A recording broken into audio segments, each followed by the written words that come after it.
Yeah. Let me get it back. Yeah. But it's fine. Thank you. Thank you very much. I'm going to talk a lot about trust and its role in society. And of course, we're spending a lot of time on that now. One alternative way that I have thought of saying that is that trust needs to be part of our utility function as we make decisions. But it's also that trust is a capital asset for an agent or an organization in order to be able to accomplish things. And if that asset is squandered, that is, it's gone, then that agent is more impoverished and things will be much more difficult. So I've been working in artificial intelligence for a very long time, and I am deeply convinced that this is one of the great scientific questions of all time. And so it's a worthwhile thing to spend one's time on. And so I've spent a good deal of time, I've sort of oriented my career around foundational domains of common sense knowledge and spent a lot of time on navigational space, dynamical change, objects, actions, and so forth. And in the last decade or so, I've focused a lot of attention on ethics, treating it as a domain of common sense knowledge. That is, what is okay to do? So it's a little like having a cognitive map, which we use to plan navigation to some place. But ethics also says if I want to plan to achieve a goal, some ways of achieving that goal are okay and some are not. And we need to know how to think about that. So trust, as we've seen, is a central concept in this whole area. But trust is one of those little tiny words that has many different meanings. And I think it's important to distinguish between trust as predictability, like for a mechanism. I mean, if I go climbing, then I have a climbing rope and I need to trust my climbing rope. But that's not the definition that I'm interested in here. Trust that I'm interested in is trust among agents. So if you and I are collaborating on something, we need to trust each other. And that kind of trust is between agents, each of whom have goals of their own and are taking actions of their own to achieve this. And so the question is, why do we need trust? Backing it up a little bit, why do we need ethics? What's that all about? We've got utility maximization. Why not just maximize utility? Well, I think we have an answer to that. Trust turns out to be an important property to enable cooperation. Now, cooperation provides positive sum interactions. And when the interactions within a society are predominantly positive sum, then the society becomes more prosperous and safer and is more likely to make progress. So I've looked around for definitions of trust, and the best one I found is in the management literature, and I'll quote it on a later slide. But it basically includes issues like in order to assess the trustworthiness for an agent, it includes properties like the ability of the others to do what you want, their benevolence, their willingness to do something for your benefit, and their integrity. That is, for example, their willingness to stand by their word. So society as a whole is a multi-agent system. We are all individual agents and we make individual decisions about what we're going to do. And the society as a whole is the aggregate of all of us. Now, one of the things that we need to know is that we're building AIs that will take roles as agents in our larger society. And so, of course, we're quite concerned about making sure that they will behave well. And so part of what I want to do here is to think about what makes human society work well, and how can we learn from that how to make various kinds of artificial agents also work well in the same way. So how is it that human society has succeeded so well? Well, partly because people cooperate with each other. And there's quite a literature on that. Cooperation is a positive sum game. And that produces more resources, both for the individuals involved and for the society as a whole. And it basically glosses over questions like the distribution of resources, which are important. But in fact, it just says the overall resources of the society are good. A number of cognitive talents, cognitive capabilities have been evolved over time. And two very important ones in order to enable cooperation are things that Michael Tomasello calls joint and collective intentionality. And these are cognitive capabilities without which it's difficult to cooperate. And I recommend that paper, that book, actually. Furthermore, our societies have evolved culturally to develop structures that support larger scale cooperation. I strongly recommend this book by Robert Wright called Non-Zero, and what he really means is positive sum interactions. And that the society over over its cultural evolution has developed better and better structures for encouraging positive sum interactions. The Novak book is also very valuable. And Joseph Henrich, in a book titled The Secret of Our Success, it's really valuable to know the secret of our success, points out the value of cultural evolution, in particular cumulative cultural evolution. This is a room full of very, very smart people, but none of us are smart enough to invent or learn all of the knowledge that we need to know to survive and thrive. So we depend on the cultural evolution of our society. So cooperation is the key to greater resources for the society. But cooperation involves vulnerability because you are vulnerable to your cooperative partners. They could do less than their share. They could take more than their share of the rewards. So you must trust your cooperative partners. But what does trust mean? I said earlier, it's a tough thing to define. And the definition that I like is from the management literature. Trust is a psychological state comprising the intention to accept vulnerability based on positive expectations of the intentions or behavior of another. And Katya used something very, very similar to that. It's based on this Mayer, Davis, and Schurman paper from 1995, which has a very nice model of trust and trustworthiness. So trust is a valuable thing if your partner is trustworthy. And if they're not, you're in trouble.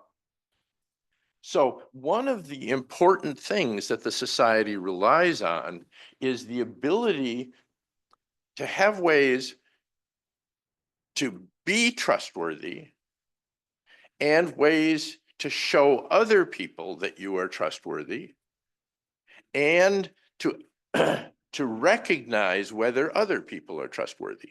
And I'll tie this back towards the end, but I believe that's the role of ethics. That ethics is a body of knowledge that the society teaches its members in order to allow them to do those important assessments. Now, I want to go through several pretty ordinary, everyday human examples of trust. And in many of these cases, we actually want AI systems to exhibit this kind of trust. Okay, you come and ask for a loan of money, and Maybe I give it to you, maybe I don't, but things are better off if I can trust you to make that repayment.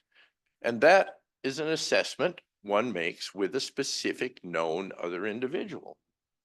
Similarly, we drive on streets and there's other people and you don't know who they are, but you trust that they're going to stop at red lights. So now it's a kind of trust for generic unknown other members of the society. Trust is also involved in language. You tell me something and I trust that you believe that to be true. Now, obviously, this is not a universal theorem, but I depend on that trust. And there are things that we have studied in AI for many years, like defaults, like Tweety is a bird, conclude Tweety can fly. And there, I think that can be parsed by saying, I trust that if something unusual were happening, you were talking about a flightless bird, you would have told me. If I apply for a job, you will treat me fairly. You won't discriminate against me. And if I get the job, there will be, I will be treated fairly as an employee. And I'm going to say just a tad bit more about that in a minute. But in general, what trust lets me do is simplify my model of the infinitely complex world. If I have to deal with everything in the world, it's totally intractable. So trust provides statements that I can count on. But of course, they're not always true. It may be a heuristic, but I have to be able to control my degree of vulnerability, even while I am accepting some of that vulnerability, in order to go forward. But in a high trust society, we tend to be able to make these assumptions, and we tend to do limited kinds of contingency planning, but we don't have to do detailed contingency planning, which would be intractable. How is that possible? Well, part of it is I trust you, and then suppose you prove to be untrustworthy. Well, that teaches me a valuable fact, a persistent attribute. That means that, I'm probably not going to trust you in the future or cooperate with you in the future. And that means there's a capital asset that's been squandered. And so opportunities, there's a serious opportunity cost for violating other people's trust. So let's talk about repaying money. You come, you say, I need to borrow $100. I got this problem. So I say, well, you're a friend. How likely are you going to be able to repay it? Well, probably not necessarily, but I can handle $100 loss if need be. But if you don't repay the $100, then the next time you ask, you're probably not going to get it. Okay, you say, well, I really, really, really need $10,000. Ooh, now the chances that may be too big a burden for you, and it may be too big a burden for me, too big a risk for me, so maybe not. So I'm assessing the trustworthiness of a potential cooperative situation. Now, of course, I'm creating a startup and I need $1 billion. Well, it's the same deal pretty much. Drivers stop at red lights. It's almost always true, but it is not always true.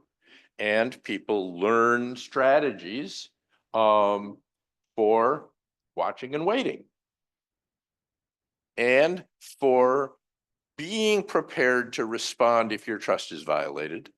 But you can't do detailed contingency planning every time you go through an intersection. And a general level of trust that changes the statistics on those hazards makes life much more efficient and safe when you travel alone. Okay, you tell me something, I believe it, because you're good people. Even somebody who walks up to me on the street. But I kind of want to know something about your motivation, your level of trustworthiness. There's a famous folk tale about the boy who cried wolf. He was trusted at first because he was playing a joke, and after a while, people didn't trust him anymore. And then when there really was a wolf, nobody came, and he was eaten. So we learn this from experience. There's a wonderful theory, quite old theory now, by a guy named Paul Grice, who made conversational axioms, which basically says, when you talk, be informative, be truthful, be relevant, be clear, be careful what you say. And other people learn to trust that. Now, how do we learn to refine that capability? I get text messages saying, you have just authorized Amazon to send a $2,000 computer to this other person who I've never heard of. You need to click on our website in order to stop this transaction. You know how much trust I have in that. And with luck, you have the same level of trust. And so it's delete and mark as junk. Now, we're going to get a little bit later to the question of what kinds of agents, decision-making agents, are there in the world, and that people are the predominant ones. We are developing AIs that are based on digital computers, but corporations, for profit, not for profit, governments, churches, other organizations, are also artificial agents that are goal-oriented problem solvers and make decisions that have influence in the world. How are they motivated? Maximize profit. What does that mean about your level of trust in what they say? I perceive a certain degree of skepticism in the audience. A job will treat me fairly. If I submit an application for a job, I will be evaluated fairly according to my ability to do that work. There are certain categories that are protected in law, but I'm actually expecting trustworthy behavior. Similarly, once I am in the job, I expect to be treated fairly as an employee.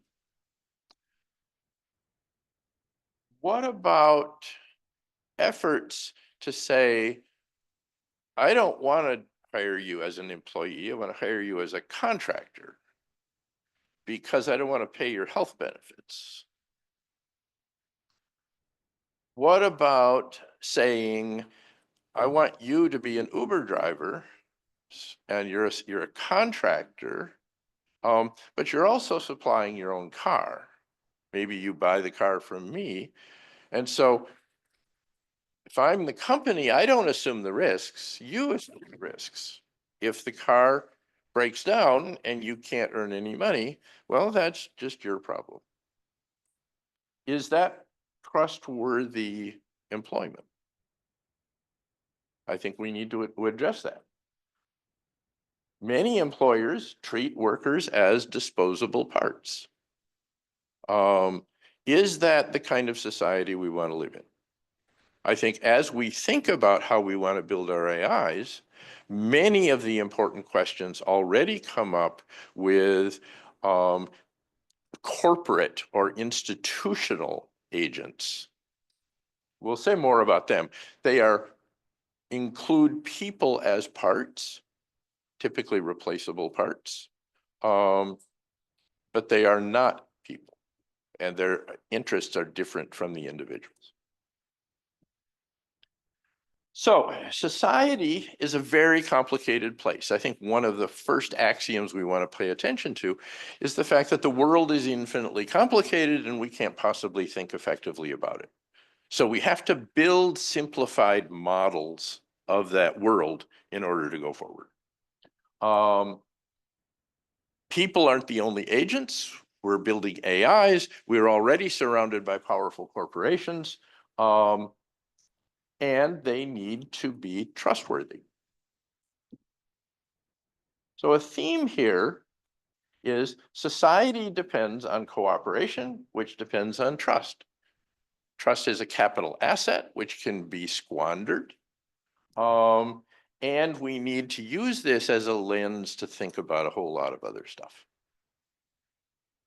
So we've learned how important trust is and how important cooperation is. How do things go wrong? Well, we've already addressed that trust says, I believe in a certain regularity, but that regularity is not guaranteed and you need to protect yourself. But a particular way is when we say, how do I select the next action I want to provide? And so typically one maximizes expected utility. And we need to say, does our utility measure include all of the things that we actually care about? Because if it doesn't, then you can genuinely optimize things that are not what you actually care about and omit something you do care about, and you can be in trouble. Game theory, wonderful method, powerful mathematics that takes models of a situation, simplified models with a utility measure, and selects actions to optimize that utility measure. Wonderful. And so the concepts of positive sum, zero sum, and negative sum games that's the first level contribution to this area. And there's a bunch of other important concepts. But no matter how mathematically wonderful and reliable this is, it still follows the theorem of garbage in, garbage out. So if you give it the wrong model, then you're likely to get a wrong answer. And so let's look at a very simple and familiar game theory example, which you're all familiar with, which is the prisoner's dilemma. Now, I'm not even going to talk about prisoners here because it's a slightly weird thing, and you get negative signs in it. So I'm going to have this is the same problem, but it's in a positive reward framing. So you and I are cooperating for a reward. We work together towards a reward, dollars, gold bars, whatever. If I cooperate and you cooperate, we each get 3. That's the upper left cell in that matrix. If you defect, well, let's say, no, it's supposed to be me. If I defect, bottom row, and my partner cooperates, then I get 5. My partner gets 0. I have thrown him under the bus. If we both defect, then we both get 1. And it's a symmetrical game. So here's our matrix. And the weird thing is that no matter what, defecting is my best choice. So I don't know whether you're going to cooperate or defect. So if you cooperate, I have a choice between 3 and 5. So obviously I'm going to take the action that says 5. But maybe you're going to defect, in which case it's 0 or 1. So I have to defect. So no matter what you do, my best move is to defect. But the partner makes the same decision. It's symmetrical. So we both defect. We get 1-1.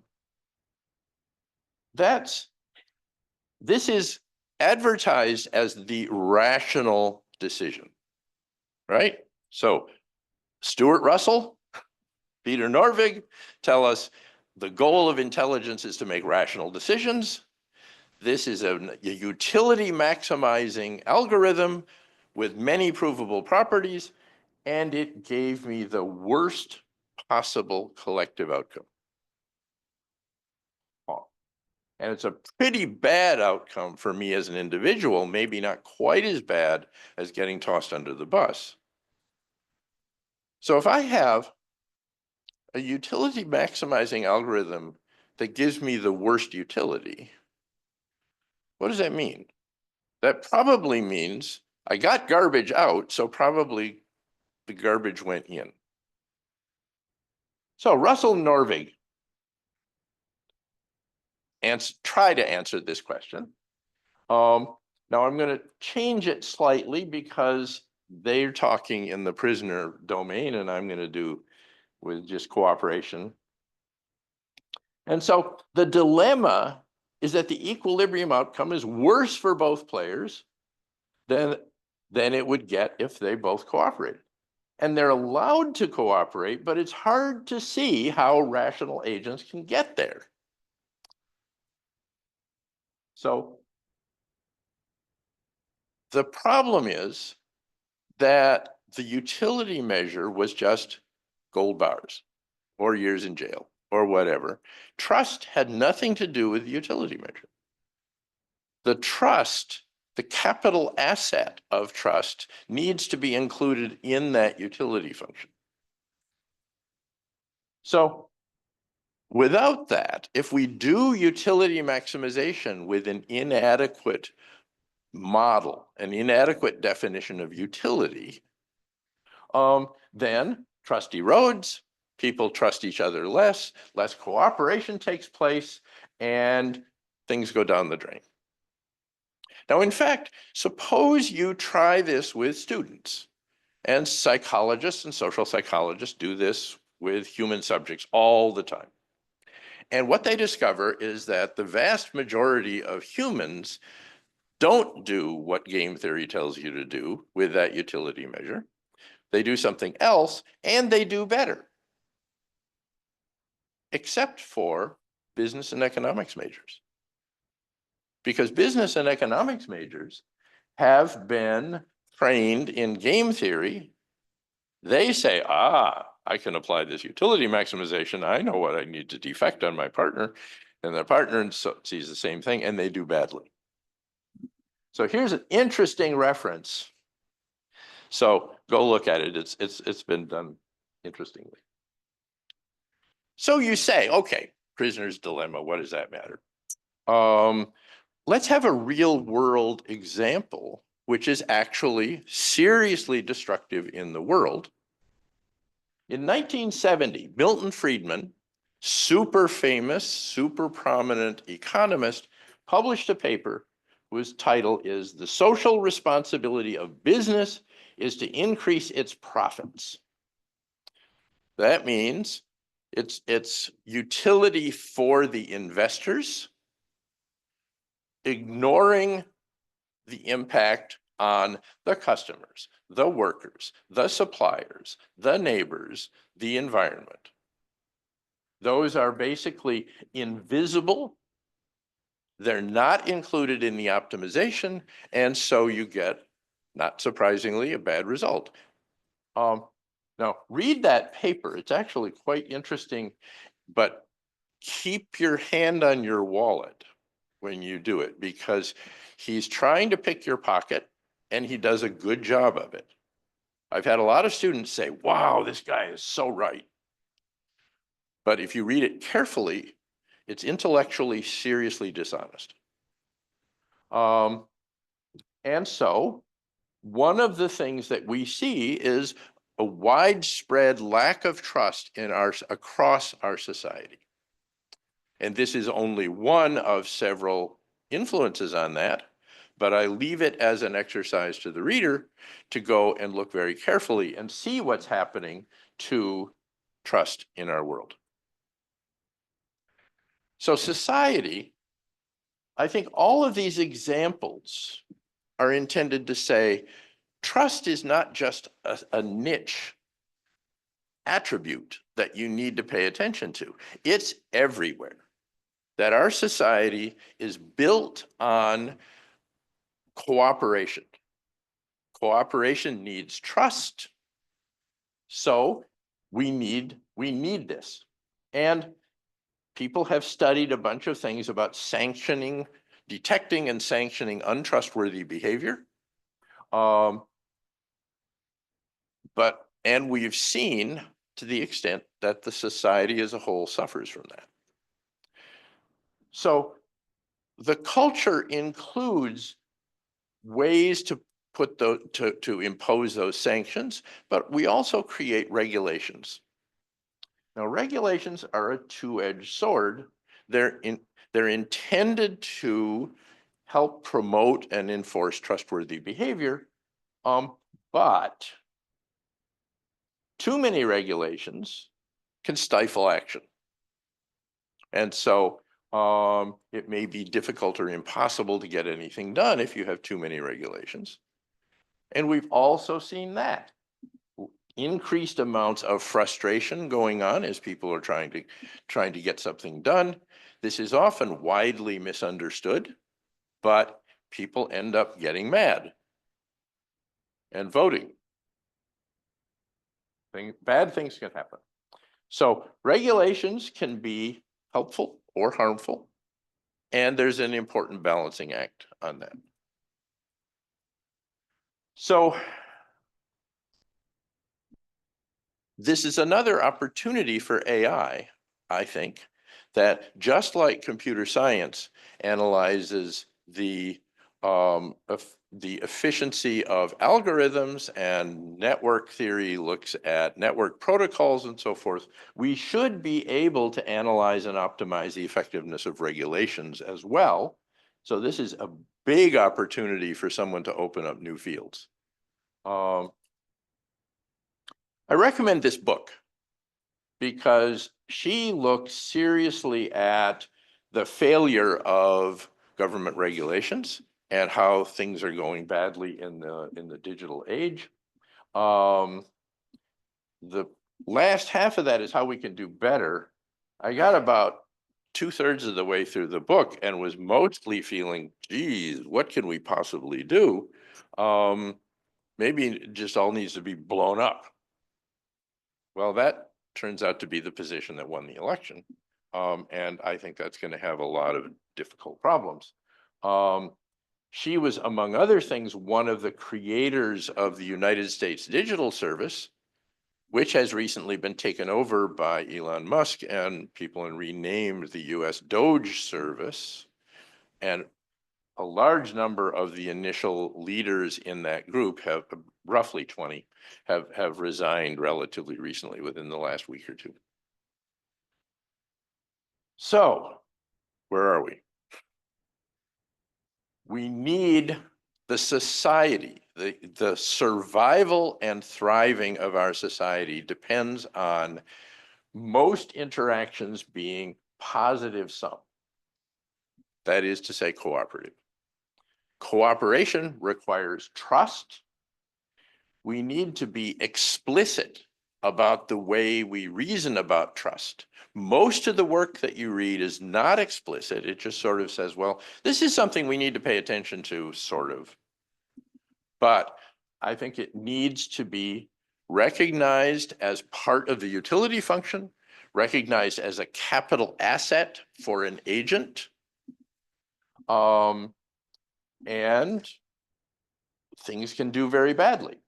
We also need to recognize that institutions are artificially intelligent agents. And that if we're talking about regulating the digital computer-based AIs, we need to be applying that same notion of regulations to corporate structures, to institutions. And that opens up a whole other set of technical questions like, where is the knowledge? What is the agent trying to maximize? Well, we've already seen some of that, but not all institutions are maximizing profit. institutions like that are a mechanism whereby we humans cooperate. So that has serious strengths, it has serious vulnerabilities. Ethics. I really haven't used the word ethics very much here. And part of the goal of my goal in this was to say, what is ethics for? Well, as I said before, ethics is a body of knowledge that the society uses to teach its individual members how to be trustworthy and how to recognize whether other people are trustworthy. So ethics, my claim is not about telling you how to be good. It does that. And sometimes it's portrayed as that, but it's really about teaching you how to be trustworthy. And so the various schools of philosophical ethics, which emphasize virtues or rules or utility maximization, we can see those as ways to teach the individual members how to be trustworthy, how to evaluate other people's trustworthiness. And so, again, this is a topic that we can elaborate at greater and greater length. We need to widen the circle of trust and cooperation, and we will do well. But if we narrow that, if we erode trust, if people aren't cooperating, then our society will deteriorate. Now, when you think deterioration, I've used a theme of evolution. Evolution, Darwin can come on his big leather wings and come down and take us away if we do not succeed in finding ways to survive and thrive. So, thank you.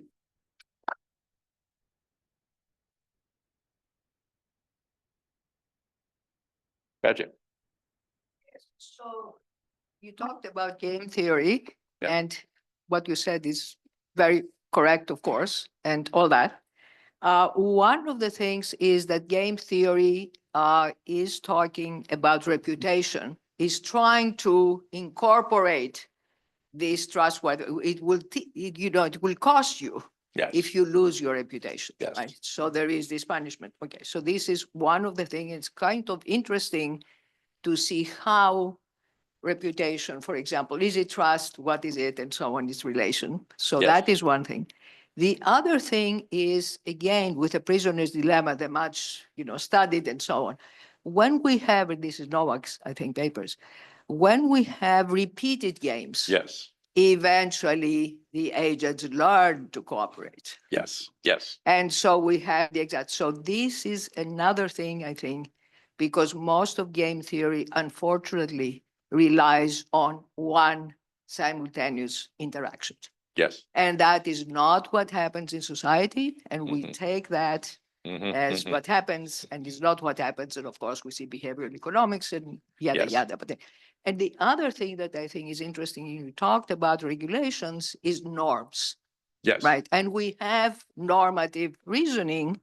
I basically And am we do assuming norms is sort of included in this whole thing. exactly. So Yes. now the point is, what are norms and trust? I mean, what is the relationship? Mhm, Because for mhm. norms, and we have the formal, of course, deontic logic and all that. And how do we use them in planning?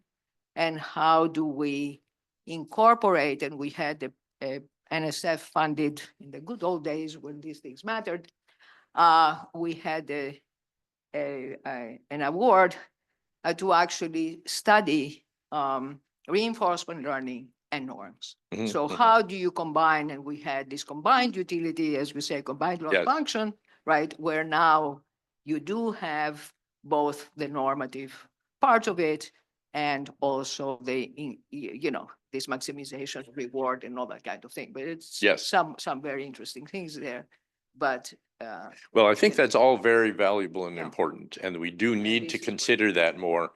The particular issue of analyzing repeated games I mean, people have developed ways of saying, let's suppose I am playing Prisoner's Dilemma over and over again in a population of players, and let's see what happens. Now, as a way to make decisions in the middle of a society with lots of decision makers and with time pressure, that's a very non-robust way to approach things, partly because you don't play just one game over and over again. You make a bunch of different decisions. And the repeated game conclusions are actually quite sensitive to exactly how it works. That is, do we have an infinite game? Do we just have a very long but finite game? Things like this. On the other hand, I believe that there are things like reputation, which in effect summarize all of that. And they say, let's define an attribute of an individual agent, which is their reputation, their trustworthiness. And we'll have a whole bunch of rules to observe various aspects of their behavior. And then we kind of summarize all of that as an attribute of the agent. And then when I'm considering a cooperative enterprise, I can say, well, is this person trustworthy? So in effect, I think that's a way of summarizing the result of this kind of repeated game thing and making it more robust. Thank you. Thank you.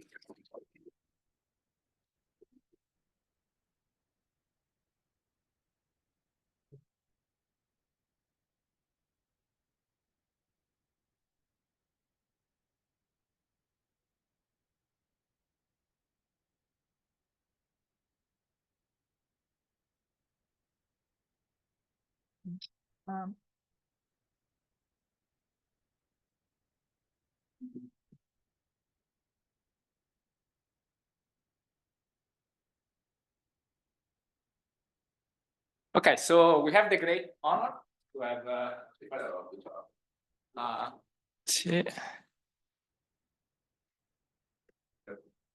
Actually, forgot. The three dots as a way of getting. Yeah.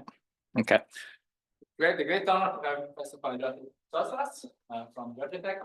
He has been doing a lot of research around non-linear control, decision-making, and multi-agent systems. And so today, we're going to talk about reinforcement learning for multiple agents. Let's welcome.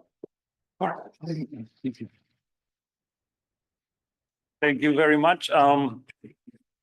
So my talk today is going to be about games. We heard a little bit about games earlier, and it's related to the first two talks that we saw earlier today. It has to do with information structures, when you know something or some other doesn't know anything, or that doesn't know the same thing, and also about swarms or large population games. So you see this on your computer. Let me see.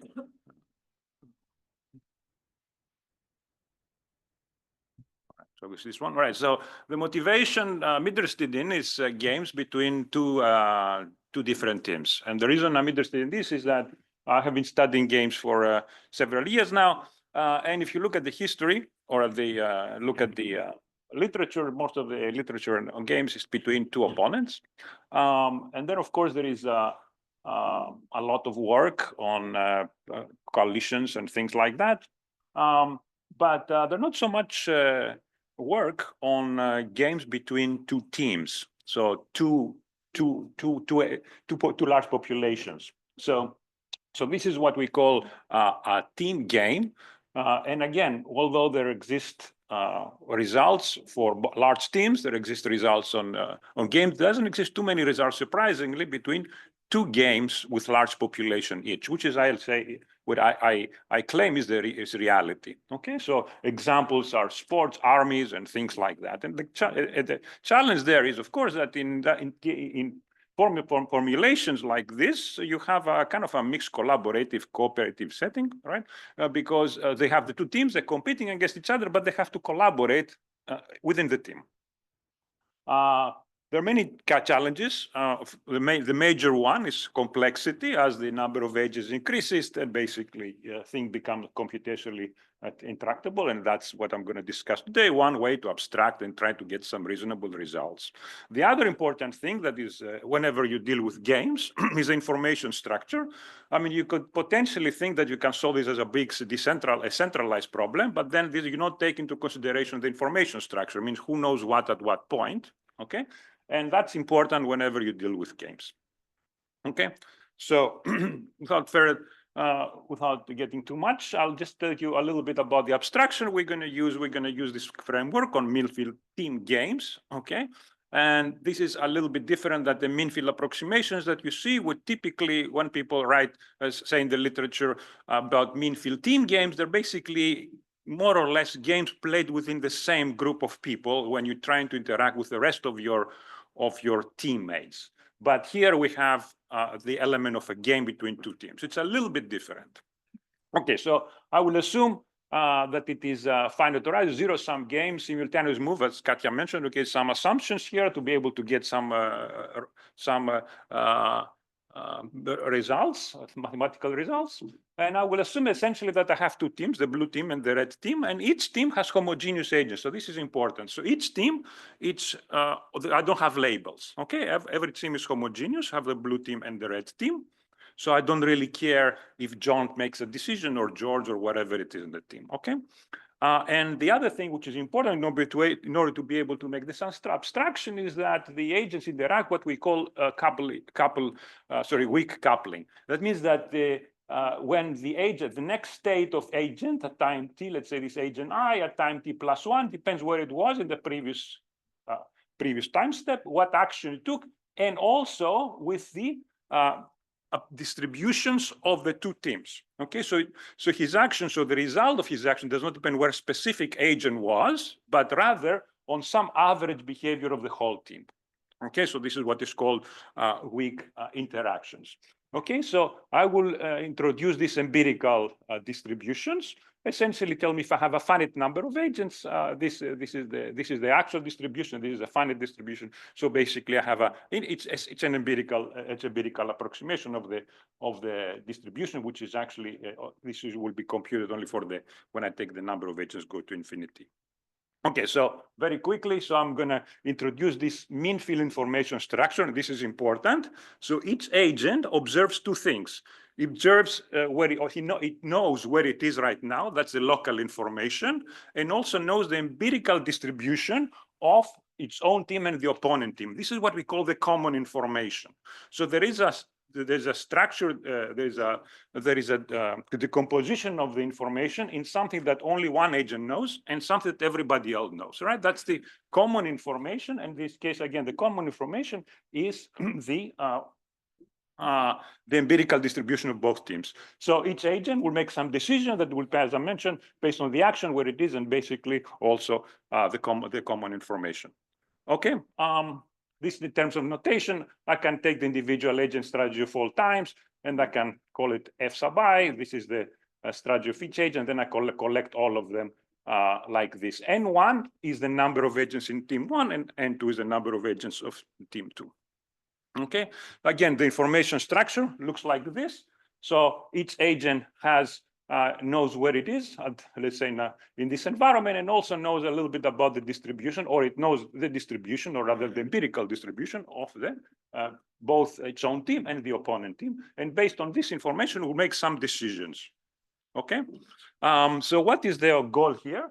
The goal here for the blue team is to maximize or minimize some games. So actually they're using the same reward. So one is trying to maximize, the other one is trying to minimize. So this is a zero-sum game. Okay, there are some results recently on generalizing this result, maybe a couple of months ago, by Laurent in New York University in Shanghai, who's working slightly the same problem, more or less. But here, for simplicity, I'll keep it to the zero-sum. All right, so there is this reward. They're trying to one is trying to maximize this reward, the other one is trying to minimize. And the objective is to solve. Now, this is a problem that I can tell you the value does not necessarily exist. Okay, we have counter examples that the upper value and the lower value are different. So for the blue team, for example, we'll only use the worst case performance, and that's basically trying to solve this problem, right? So for this problem, it's max min is not necessarily min max. Okay. All right. So here is the approximation we're going to do. So what we're going to do is I'm going to take the limit as the number of agents in both teams go to infinity.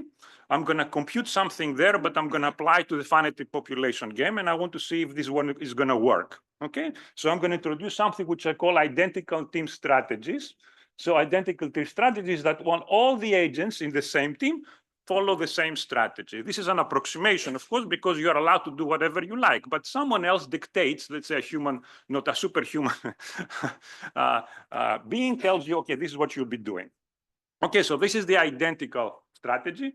And the question is, how well will you do? First of all, we have an approximation lemma that says, given a non-identical team strategy, okay, there exists an identical team strategy such that the distribution which is induced by one is close to the empirical distribution close by other. Essentially, I say that if you do this approximation, you're not going to be very bad in the sense that you'll be able to capture most empirical distributions, okay, within some bound, and then this bound actually decreases as the number of agents becomes larger and larger, so the bound becomes better and better.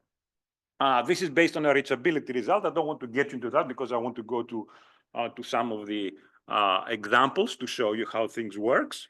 But you can find this all in the paper. Essentially says if you should have an identical strategy, if your distribution here and you take some identical strategy, what is all possible next step distributions that you can achieve? It becomes to a reachable set.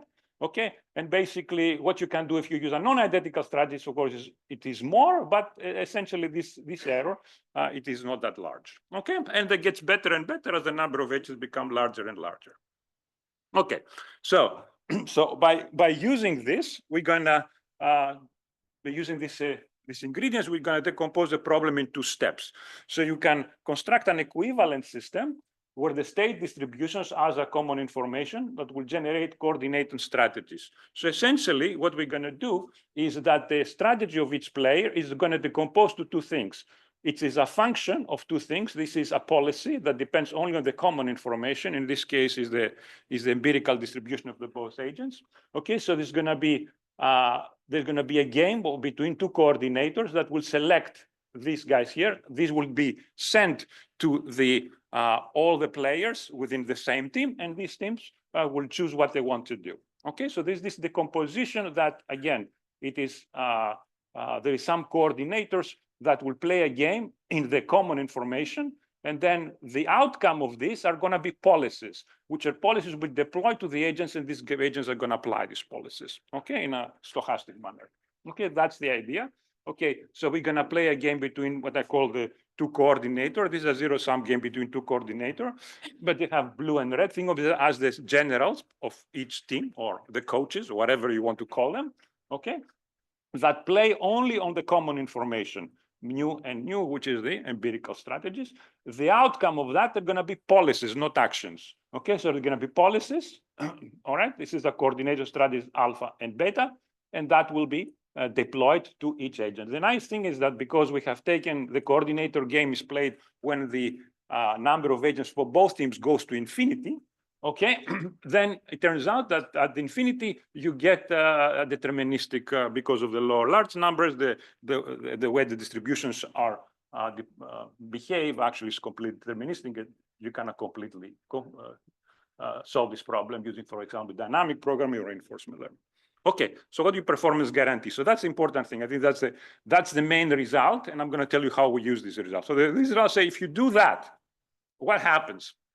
Now, in general, you're not going to be optimal. Obviously, it turns out that if you use identical strategies, you restrict yourself. Okay, and the question is, what is the best you can do? All right. So here is the result that basically says that if you deploy a strategy, a coordinated strategy, which was computed using this infinite population approximation, but then you use it in a finite dimension approximation, then how well will you do? And it turns out you're still going to be okay within an epsilon bound. And this actually is going to be okay even if your opponent chooses a non-identical trim strategy. So this is a very strong result. That means basically, the thing is that you don't know what your opponent is going to do. You can do this approximation, this meaningful approximation for your own team, but then you assume that your opponent is going to do the same, but that may not be true. So you let the opponent do the best it can. In this case, you can use any non-identical strategy. And there is a result that you're still going to be okay.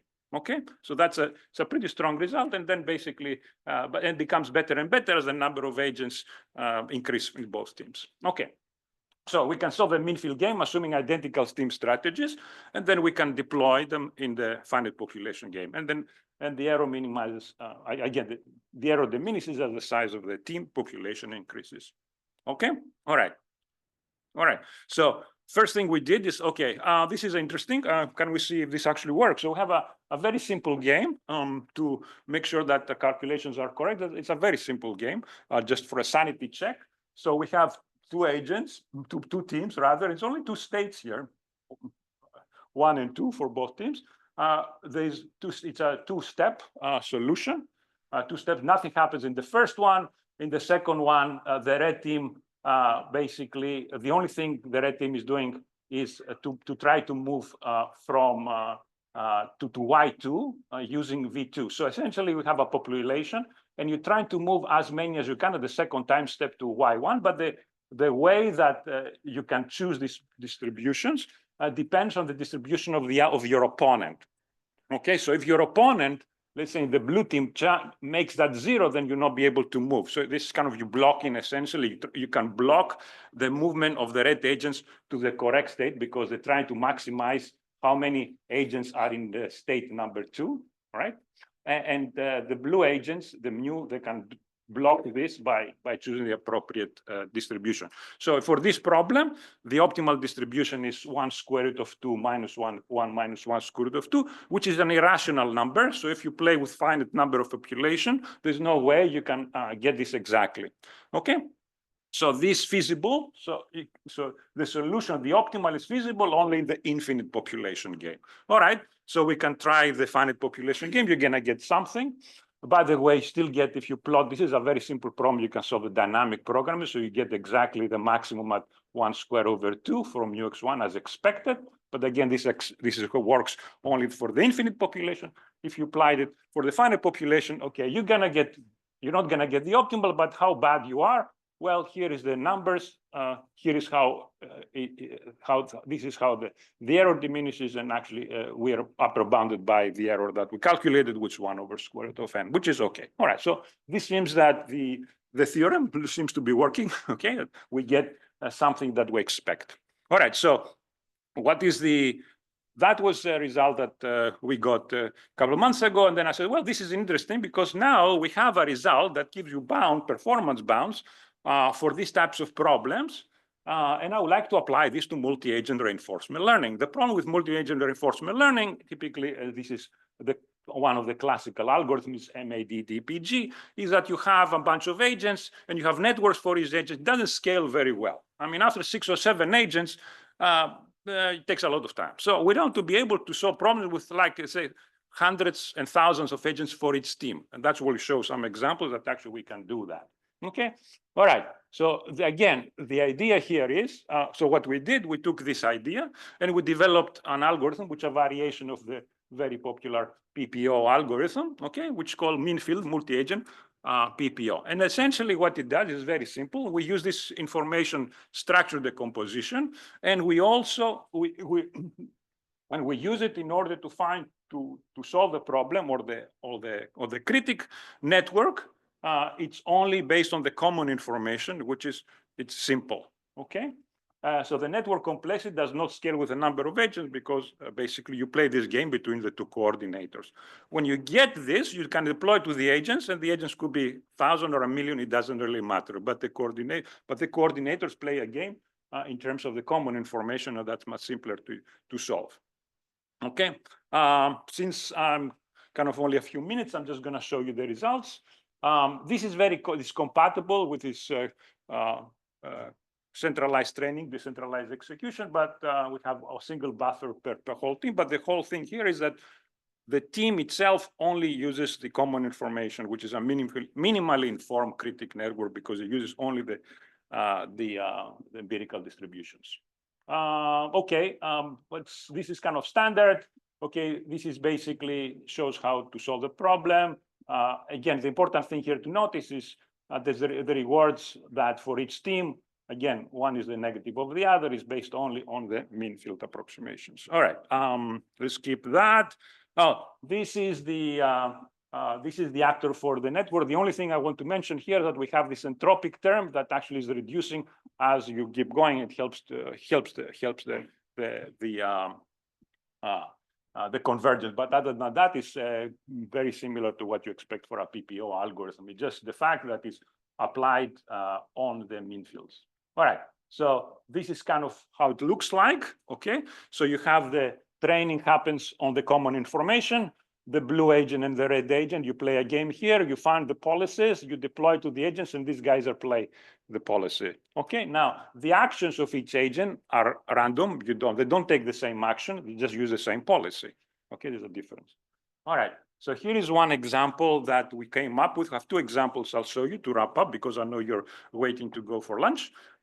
So there is a classical constraint, the classical rock, paper, scissors. Okay, we're familiar with that, but we changed it a little bit, and we have the constraint rock, paper, scissors. The reason we did that because we wanted to restrict the feasibility set or the reachable set of the players. So the rock, paper, scissors is the following: that you are scissors. Okay, you can stay where you are, and if you're scissors, you can only play rock. Okay, if you're a rock, you can keep where you are, or you can only play paper. So you can only choose once. It's like a cycle. So this, for example, if you're a scissor, you cannot go back. You have to go through rocks in order to play paper. So this allows you, this kind of restricts a little bit what the agents can do. Okay, so the action space is, you can always move counterclockwise, or you can stay where you are. The deterministic transitions. And it turns out, of course, you know that the equilibrium is 1/3, 1/3, 1/3. The question is that you cannot get 1/3, 1/3, 1/3 in one go. If it was a regular rock, paper, scissors, then you can do that, but you have to, you cannot play whatever you like. So, in any case, it turns out we run it here. It turns it's converging quickly after one or two iterations to the 1/3, 1/3 as expected.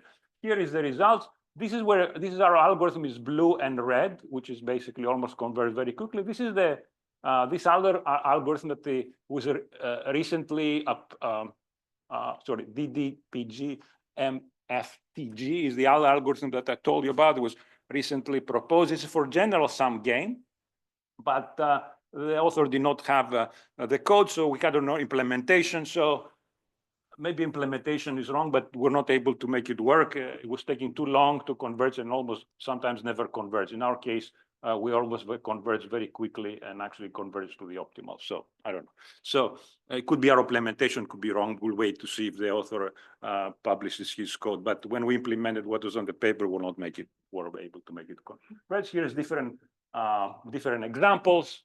The thing is that we computed the policies for 1,000 agents for each team, and then we deployed for different values for 100, 1,000, 5,000, 10,000. It seems to be working. Okay, so this mean approximation, it's kind of, you don't have to, doesn't mean you have to, because you computed at 1,000 agents, for example, you can deploy it in different number of agents. Seems to be working pretty well, and always converging. So a little bit more interesting scenario, which is more challenging. So this is another battlefield scenario. We have two armies. Okay, and here how it goes. I'll explain a little bit, then I'll show you some simulations and I'll wrap up. So we have two armies. There is a red army and the blue army. The blue army was trying to go to the target. The goal of the red army is to block as many agents as it can from the blue to go to the to go to the target. The more agents go to the target, the blue wins. The more agents are blocked, the red wins. Okay, it's very simple. Okay, so they're trying to minimize the number of agents that will enter to the target. Okay, so red is defending, blue is trying to get to the target. However, the state is also a little bit more complicated, that whenever agents meet in a certain square, there is a battle taking place, and who is going to win depends on the numerical advantage of one team versus the other. Okay, so basically, if we have 20 agents here and 30 agents here, one team has 10 agents advantage, so to speak, and then there is, with high probability, they can deactivate the other agents. So there is so the state, it basically is the position and the status. The status is whether the agent is active or inactive. Okay.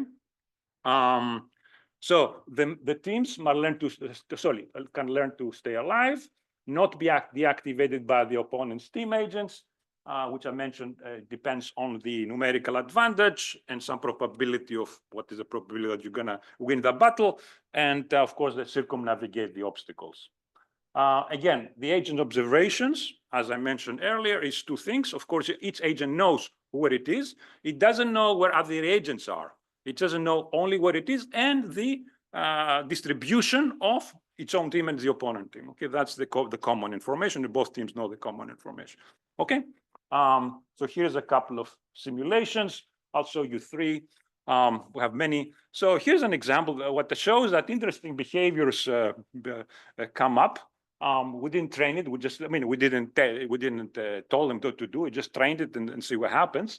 Here's an interesting scenario. So basically, here you have the red team, which tries to block here. So he's trying to, and he sees the blue team is spread in two blocks. Then he's trying to block the one team with the smaller one. Then it sees that the other team is trying to go to the upper to go to the upper target, then he's moving to block this upper target, for example. So he's trying to, initially he's trying to block this team, then this team is trying to get there, it's moving up to block. So that's one interesting scenario.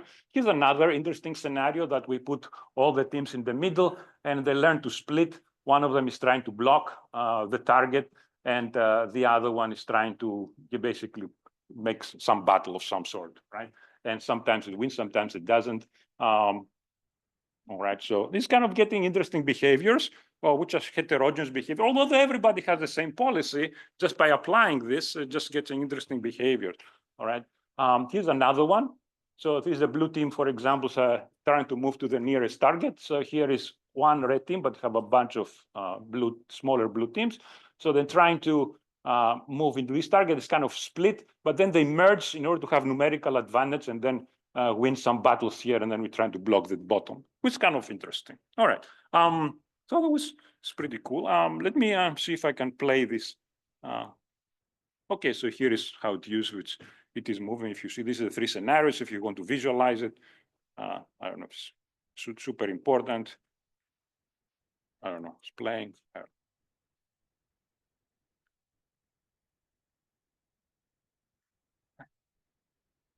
All right, so you can play it maybe. Yeah.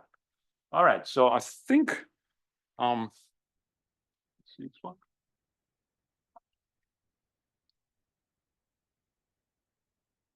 Okay, so very quickly, I show you that these teams, mean field team games, are very interesting. They have not been studied too much in the literature. When people say about mean field games, they mean games within the same team that you play against the rest of the environment, like in the society of some sort. But here we have two teams, so it's a game between two teams. So that's what we call mean field team games. So team here is important. Okay. So these are interesting problems because they kind of trying to balance between collaborative and competitive behaviors. In order to solve these problems, they're super difficult, obviously, but we can use this. We can make this approximation, this abstraction, using mean field approximation, and we use this idea of common information on. And this, in this case, the common information is the mean field, which is called the mean field sharing.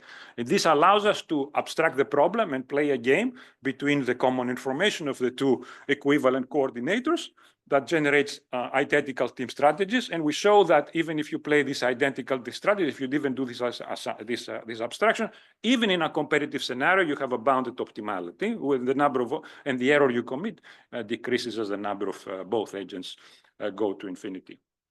Okay, and you can use that idea in multi-agent reinforcement learning, where now you say, okay, I'm not going to have a critic for each agent, but I'm going to have a critic for the whole team. And this is what we call a minimum information critic that only takes the mean fields, okay, and allows to solve really large-scale world complex team problems, which actually exhibit interesting heterogeneous behavior that arises even for this abstraction. There are a lot of questions, of course. There is information about limited information. How do you know the mean field of your opponent? I mean, I don't know, maybe you have a satellite or something, you can figure out the concentration of the armies or whatever. But if you don't, then you have to estimate it somehow. Probably you know your own distribution, but the question is, okay, how do you know the distribution? But I'm saying is that it's not that big deal, because you don't need to know where each agent is or which soldier is of the army. You just need to know the distribution, and that should be that. And maybe that's a little bit easier, but still, you need to estimate that. We assume that we know that for this problem. Actually, the theory can be extended easily to subpopulations or subteams within your own team. So it's not difficult to show that even if your team is composed with subteams, but each of that subteams is infinite population, you should be able to, it is not difficult, right? So you can have a team that is an infinite population, have divided in 2 or 3 or 4 teams. Within your own team also has an infinite population, as long as the ratios remain the same as the number goes to infinity, right? You can use that. That's not very difficult to show that it could be extended, and many others. So I'll stop here because I'm almost run out of time, and I will be happy to answer any questions. Thank you.